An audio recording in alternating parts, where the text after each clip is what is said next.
मैं आपको इस वीडियो के अंतर्गत एक बहुत ही महत्वपूर्ण विषय बताने चल रहा हूँ। ट्रांसलेशन, अनुवाद, अंग्रेजी में ट्रांसलेशन अनुवाद बताने चल रहा हूँ। यह 9th 10th first year, second year, BA, MA और साथ ही साथ कॉम्पिटिटिव एग्जामिनेशन देने वाले सभी लोगों के लिए बहुत ही उपयोगी है। अगर ट्रांसलेशन आ जाए, यानी हिंदी को अंग्रेजी में ट्रांसलेट कर लें, अंग्रेजी को हिंदी में ट्रांसलेट कर लें, तो समझ लीजिए पूरी अंग्रेजी आ गई। और यह तभी होता भी है जब आपको पूरी अंग्रेजी आवे। इसलिए इसके विषय में मैं बताने चल रहा हूँ। एक चीज़ पहले आप ध्यान दें, ट्रांसलेशन का जो मुख्य बिंदु है, कहा गया है translate the sense not the sentence. अनुवाद भाव का होना चाहिए, वाक्य का नहीं होना चाहिए। यानी हमेशा अनुवाद भाव का किया जाता है, वाक्य का नहीं किया जाता है। उसका भाव क्या हो रहा है, जैसे एक उदाहरण मैं आपको दूं। जैसे लोग कहते हैं कि मेरा सर चक्कर कर रहा है या मेरा सर घूम रहा है, तो सीधे सीधे इसका ट्रांसलेशन तो हो गया माई हेड इज मूविंग, चाहे माई हेड इज वॉन्डरिंग।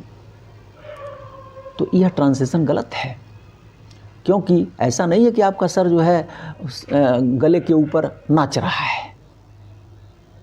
मेरा सर चक्कर कर रहा है माने मेरे सर में दर्द है, आई फील हेडक या आई हैव हेडक।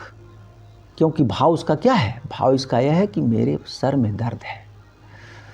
मेरा सर घूम रहा है, चक्कर कर रहा है माने घूम नहीं रहा है, कोई पहिया नहीं है, घूम रहा है, यानी सर में दर्द है। ऐसे ही कहा जाता है कि आपको देखकर तो मेरा हृदय बाग बाग हो गया, बाग बाग हो गया। तो अब आप इसका ट्रांसलेशन बना दीजिए कि seeing you my heart is full of garden and garden. तो ट्रांसलेशन गलत हो गया। हृदय कोई खेत थोड़ा ना है कि बागीचा लगेगा, पेड़ लगेगा। यानी आपको देख करके मैं प्रसन्न हो गया, खुश हो गया। आपको देखकर मेरा हृदय बाग बाग हो गया माने मैं बहुत खुश हुआ। हाँ, I became very happy to see you. तो इस प्रकार भाव का ट्रांसलेशन किया जाता है, वाक्य का ट्रांसलेशन नहीं होता है। अब दूसरी बात यह है कि ट्रांसलेशन के लिए ऐसा नहीं है, जैसे आप देखते हैं विज्ञापनों में या इस पर भी, यूट्यूब पर भी, या लोग कहते हैं कि 2 महीने में, 1 महीने में अंग्रेजी सीखें, 15 दिन में पूरी अंग्रेजी बोलना सीख लें। ये सब कुछ नहीं है, कोरा बकवास है। ट्रांसलेशन तब तक नहीं आएगा जब तक आप पूरा टेंस नहीं जानेंगे, क्योंकि ट्रांसलेशन, अनुवाद का आधार, अंग्रेजी ट्रांसलेशन का आधार टेंस है। इसलिए टेंस जानना बहुत आवश्यक है। टेंस का मैंने वीडियो डाला है, इसलिए यूट्यूब पर पहले हमारा डाला हुआ टेंस को आप अच्छी तरह से पढ़ें। अगर ट्रांसलेशन करना है तो पहले टेंस को तैयार करें। उसके बाद आपके पास शब्द भंडार चाहिए, शब्दकोश चाहिए, क्योंकि जब शब्द ही नहीं रहेगा, ट्रांसलेशन आएगा, उसकी अंग्रेजी अइबे नहीं करेगी, तो आप क्या बनाएंगे। इसलिए आपके पास शब्द भंडार होना चाहिए। और इसके बाद ग्रामर के सारे नियमों को जानना चाहिए, व्याकरण जानना चाहिए, ताकि आप वाक्य बना सकें और लिख सकें। तब पूरी तरह से आप ट्रांसलेशन जान सकते हैं। अन्यथा 15 दिन में सिखा दें, 16 दिन में सिखा दें, यह सब कुछ नहीं है। ये सब केवल आपको आकर्षित करने के लिए लोग कहते हैं कि ताकि आप ज़्यादा से ज़्यादा उनके यहाँ पहुँचें, कोचिंग पढ़ें, चाहे उनका वीडियो देखें, चाहे जो भी करें। लेकिन ये सब कुछ नहीं है। आप इसके लिए पूरा समय दीजिए, मेहनत कीजिए, मेहनत के साथ तैयारी कीजिए, अच्छी तरह से टेंस तैयार कीजिए, अच्छी तरह से व्याकरण पोर्शन, ग्रामर पोर्शन को पढ़िए, शब्द भंडार बढ़ाइए, और उसके बाद जो नियम हैं, कुछ और भी अन्य चीज़ें जो मैं आपको बताऊंगा इसमें, उनके प्रयोगों को आप जानिए, तब आप ट्रांसलेशन जान सकते हैं। अन्यथा ट्रांसलेशन आप कभी भी अच्छी तरह से नहीं कर सकते हैं। और जब आप ट्रांसलेशन कर लेंगे तो जान लीजिए पूरी अंग्रेजी जान लीजिए, क्योंकि यही तो अंग्रेजी है कि हिंदी को अंग्रेजी में कर लो, अंग्रेजी को हिंदी में कर लो, अंग्रेजी बोल लो, अंग्रेजी लिख लो, फिर बचता क्या है। तो इसलिए मैं आपको आज शुरू करने चल रहा हूँ तो टेंस तो आप पढ़िए, उसमें पूरा प्रयोग दिया हुआ है। अब टेंस के अतिरिक्त बहुत सारे प्रयोग हैं जिनको मैं क्रमशः एक एक के विषय में बताऊंगा और जिसे आप अध्ययन करें और पूरे ट्रांसलेशन का जितना वीडियो मेरा रहेगा सारे वीडियो को देखें, उसके अनुसार तैयार करें, उसका प्रयोग करें, बनावें, तब जा कर के आपको पूरा अभ्यास एक दिन हो जाएगा। तो सबसे पहले आज मैं आपको बता रहा हूँ, टेंस तो आप पढ़िए, टेंस आप वहाँ से जानिएगा, टेंस ही आधार है ट्रांसलेशन का। इसके बाद भी कुछ प्रयोग होते हैं, जैसे आज मैं आपको बताने चल रहा हूँ हैज, हैव एवं हैड का प्रयोग। हैज एक वचन के सब्जेक्ट कर्ता के साथ होता है, हैव बहुवचन के सब्जेक्ट कर्ता के साथ होता है, और हैड पास्ट टेंस में होता है। हैज और हैव का प्रयोग प्रेजेंट टेंस में करते हैं। एक वचन के साथ हैज होता है, यानी जब वाक्य का कर्ता ही, शी, इट, और एक वचन होता है जैसे राम, मोहन, लड़की, लड़का, शेर, घोड़ा, एक शेर, एक लड़का, एक लड़की, तो इसके साथ हैज लगाते हैं। और जब वाक्य का कर्ता आई, वी, यू, दे और बहुवचन होता है तो इसके साथ हैव लगाते हैं। आई, वी, यू, दे और बहुवचन के कर्ता के साथ, जैसे आई के साथ हैव लगता है, यू बहुवचन है, you have, we have, they have, लड़के बॉयज हैव, लड़कियां गर्ल्स हैव, चीते टाइगर्स हैव। तो इस तरह से जब बहुवचन होता है तो हैव का प्रयोग करते हैं। अब यहाँ एक बात और थोड़ा सा अपवाद है, जान लीजिए। आई वास्तव में एक वचन है, आई माने मैं माने अकेला एक, लेकिन आई के साथ प्रेजेंट टेंस में, विशेष करके प्रेजेंट इंडेफिनिट टेंस में और प्रेजेंट परफेक्ट टेंस में आई के साथ बहुवचन की क्रिया लगती है, यानी हैव का प्रयोग होता है। यह अपवाद है केवल आई के साथ, इसलिए आई के साथ हैव लगेगा। उसके बाद आगे चल करके फिर आई को एक वचन माना जाता है। अब हैज, हैव का प्रयोग कैसे वाक्यों में करते हैं, किस प्रकार के वाक्य होने चाहिए, तो इसकी पहचान है, आप चाहें तो लिख सकते हैं कि जब कोई व्यक्ति अपने पास कोई वस्तु रखता है या किसी व्यक्ति के पास कोई वस्तु होती है तो वहाँ हैज और हैव का प्रयोग करते हैं। प्रेजेंट टेंस में हैज, हैव का प्रयोग करते हैं। जैसे मेरे पास एक कलम है हो हूँ आ गया, है हो हूँ आता है तो वो प्रेजेंट टेंस है। मेरे पास एक कलम है या मैं एक कलम रखता हूँ, ये वाक्य दोनों तरह से कहा जा सकता है। मेरे पास एक कलम है या मैं एक कलम रखता हूँ, तो जब इसको बनाएंगे तो आई के साथ क्या लगता है, हैव। तो बनेगा कैसे, सब्जेक्ट लगेगा, उसके बाद हैज, हैव, और उसके बाद जो बचा हुआ है रखेंगे। तो मेरे पास एक कलम है, क्या हो जाएगा, आई हैव ए पेन। या मैं एक कलम रखता हूँ, इसका भी हो जाएगा I have a pen. Sita के पास एक घड़ी है, सीता एक वचन है, तो क्या हो जाएगा, सीता हैज ए पेन। या सीता एक घड़ी रखती है, तब भी हो जाएगा सीता हैज ए पेन। लड़कों के पास किताबें हैं या लड़के किताबें रखते हैं, तो क्या हो जाएगा, बॉयज हैव बुक्स। इस प्रकार प्रेजेंट टेंस में जब रहता है तो एक वचन के साथ हैज और बहुवचन के साथ हैव का प्रयोग करते हैं।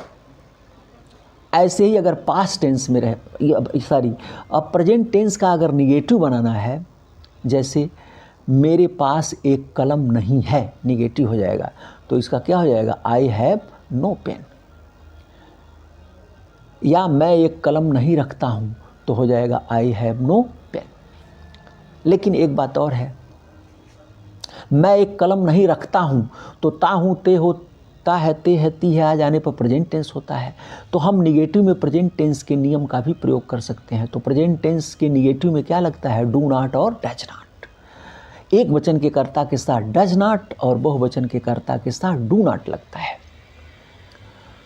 तो ऐसी स्थिति में जो है हम डू नॉट डज नॉट का भी प्रयोग कर सकते हैं। तो मेरे पास एक कलम नहीं है या मैं एक कलम नहीं रखता हूँ, ये प्रेजेंट टेंस में हुआ, मैं एक कलम नहीं रखता हूँ, तो क्या हो जाएगा, आई और आई के साथ क्या लगेगा, do not. I do not have a pen, I do not have a pen. Sita के पास एक घड़ी नहीं है या सीता एक घड़ी नहीं रखती है, तो क्या हो जाएगा, सीता एक वचन है तो इसके साथ क्या लगेगा, डज नॉट, तो हो जाएगा Sita does not have a pen. Has नहीं लगेगा, हैव ए पेन। अब पूछिए आप क्यों, तो इसलिए कि सीता एक वचन है, इसके साथ डज नॉट लगा, और जब डू नॉट डज नॉट लगता है तो उसके साथ एक वचन की क्रिया यानी क्रिया का मूल रूप लगता है। तो मूल रूप क्या है, हैव, और उसका जो है यस या यस वाला रूप है हैज, और इसका पास्ट टेंस भूतकाल में आता है हैड, तो इसलिए Sita does not have a pen, ये हो जाएगा। I do not have a pen, यहाँ भी डू नॉट लगेगा तो इसके साथ एक वचन की क्रिया हैव आ गई, I do not have a pen,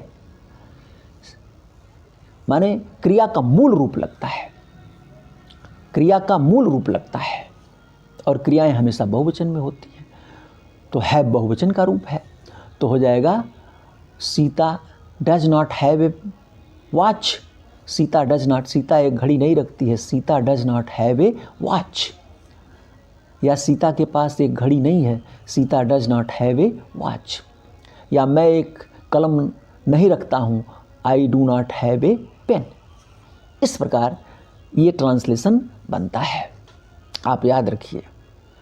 अब मान लीजिए अगर इसका इंट्रोगेटिव है तो सहायक क्रिया बाहर निकलेगा, तो क्या मैं एक कलम रखता हूँ, तो इसका हो जाएगा हैव आई ए पेन, ये भी हो सकता है, या do I have a pen, do I have a pen. क्या सीता एक घड़ी रखती है, तो क्या हो जाएगा, does Sita have a watch, does Sita have a watch, या हैज सीता ए वॉच, दोनों हो सकता है। तो इस प्रकार आपको मैंने तीनों में बताया, अफर्मेटिव में, निगेटिव में और इंट्रोगेटिव में। अब आइए हैड का प्रयोग कहाँ होता है, तो हैड का प्रयोग पास्ट टेंस में होता है, यानी जब वाक्य के अंत में था थे थी या ता था ते थे ती थी आएगा तो पास्ट टेंस हो जाएगा। पास्ट टेंस की यही पहचान है, आप पढ़िए टेंस तो उसमें आएगा। तो पास्ट टेंस की पहचान है ता था ते थे ती थी या था थे थी। तो जैसे मेरे पास एक कलम थी, तो क्या हो जाएगा, I had a pen. Sita के पास एक घड़ी थी, Sita had a watch, Sita had a watch, इस प्रकार बनेगा। और यदि मान लीजिए इसका निगेटिव बनाना है, मेरे पास एक कलम नहीं थी या मैं एक कलम नहीं रखता था, दोनों हो जाएगा, दोनों का एक ही ट्रांजिशन बनेगा। मेरे पास एक कलम थी या मैं एक कलम रखता था, आई हैड ए वॉच। अब मेरे पास एक कलम नहीं थी या मैं एक कलम नहीं रखता था, तो क्या हो जाएगा, टेंस की तरह बना सकते हैं। तो पास्ट टेंस में सहायक क्रिया क्या लगता है, निगेटिव, पास्ट टेंस में निगेटिव में क्या लगता है, डिड नॉट, और तब वर्ब का फर्स्ट फॉर्म लगता है। जब डिड नॉट लगेगा तो वर्ब का फर्स्ट फॉर्म लगेगा, तो क्या हो जाएगा, I did not have a pen, I did not have a pen, क्योंकि डिड नॉट लगने के बाद वर्ब का मूल रूप फर्स्ट फॉर्म, तो फर्स्ट फॉर्म क्या है, हैव, तो I did not have a pen. Sita एक घड़ी नहीं रखती थी, तो क्या हो जाएगा, Sita did not have a watch, Sita did not have a watch. अब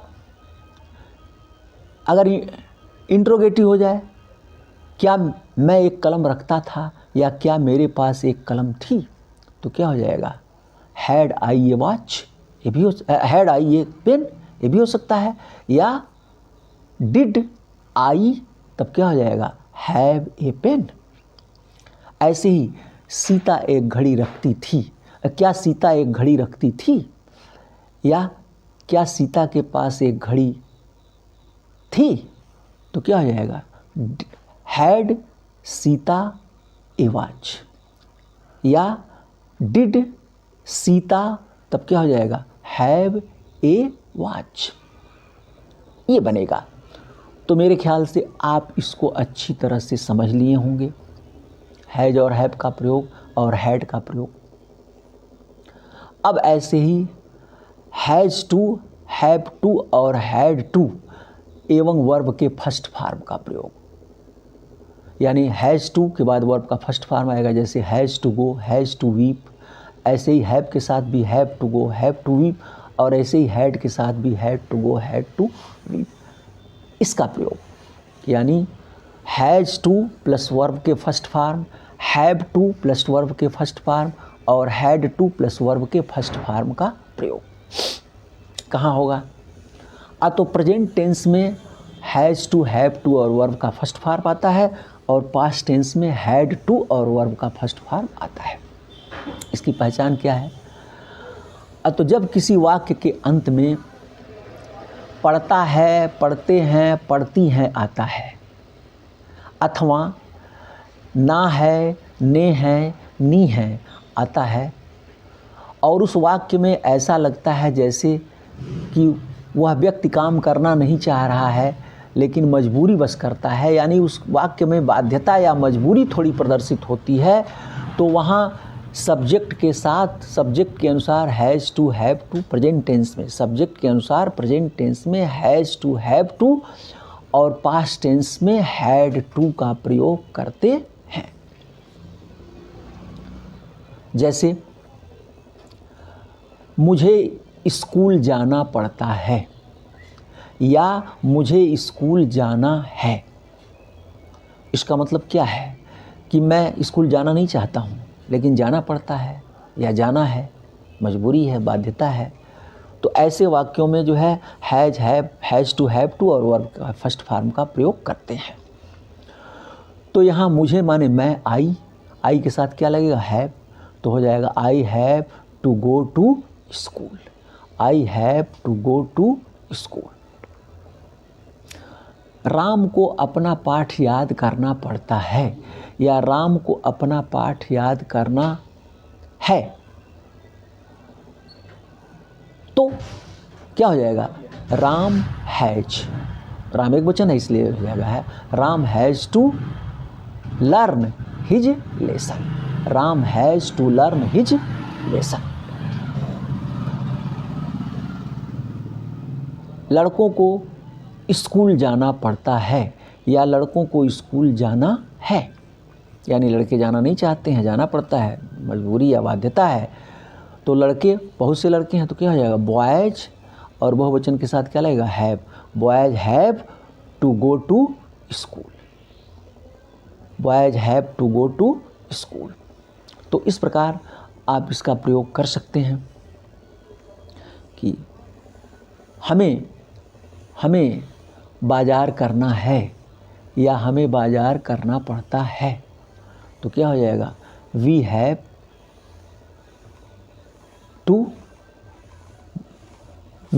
टू गो टू मार्केट, हमें बाजार जाना है या हमें बाजार जाना पड़ता है, we have to go to market. तो इस प्रकार इन वाक्यों को आप बनाएंगे। ऐसे ही पास्ट टेंस में हैड टू और वर्ब के फर्स्ट फॉर्म का प्रयोग करते हैं। पास्ट टेंस में हैड टू और वर्ब का फर्स्ट फॉर्म प्रयोग होता है। पास्ट टेंस की पहचान क्या है? तो वाक्य के अंत में था, थे, थी रहेगा, या ता था, पढ़ता था, पढ़ते थे, पढ़ती थी रहेगा, या पढ़ा, पढ़े, पढ़ी भी रह सकता है।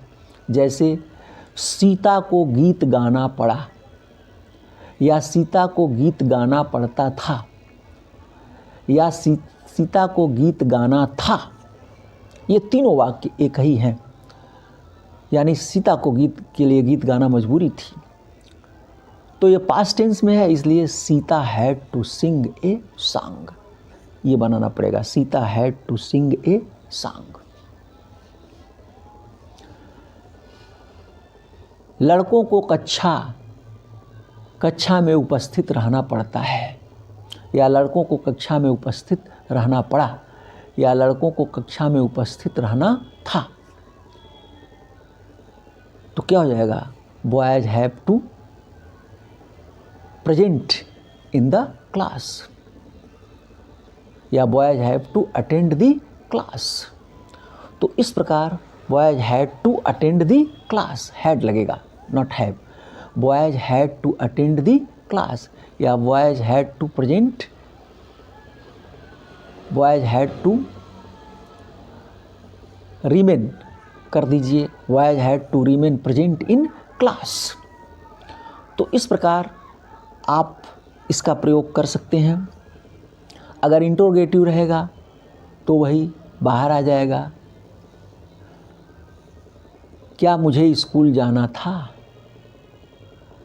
हैड जाना था या जाना पड़ा या जाना पड़ता था, तो क्या हो जाएगा, had I to go to school. Had बाहर हो गया, उसके बाद सब्जेक्ट आ गया, टू हो गया, go to school. Present tense में भी ऐसे ही हो जाएगा कि मुझे बाजार, क्या मुझे बाजार जाना पड़ा, जाना पड़ता था, जाना पड़ता है, क्या मुझे बाजार जाना पड़ता है, तो हो जाएगा have I to go to market. तो इस प्रकार मैंने आपको आज बताया हैज और हैज हैव एवं हैड का प्रयोग और has to, have to, had to और वर्ब के फर्स्ट फॉर्म का प्रयोग। अब इसी के साथ फ्यूचर टेंस में will have to, shall have to और वर्ब के फर्स्ट फॉर्म का प्रयोग होगा। अब आप जानते हैं कि जब वाक्य का कर्ता आई और वी होता है तो इसके साथ शैल लगाते हैं, बाकी सभी के साथ विल लगाते हैं। तो इसके अनुसार हम विल शैल का प्रयोग करके उसके साथ हैव टू और वर्ब का फर्स्ट फॉर्म लगाएंगे। जैसे मुझे बाजार जाना पड़ेगा या मुझे बाजार जाना होगा। फ्यूचर टेंस की पहचान है गागेगी, यानी फ्यूचर टेंस में वाक्य के अंत में पड़ेगा, पढ़ेंगे, पढ़ेगी या ना होगा, ना होगा, ना होंगे, ना होंगी। जैसे मुझे बाजार जाना होगा या मुझे बाजार जाना पड़ेगा, तो क्या हो जाएगा, I shall have to go to market. I shall have to go to market, मुझे बाजार जाना पड़ेगा। I shall have to go to market.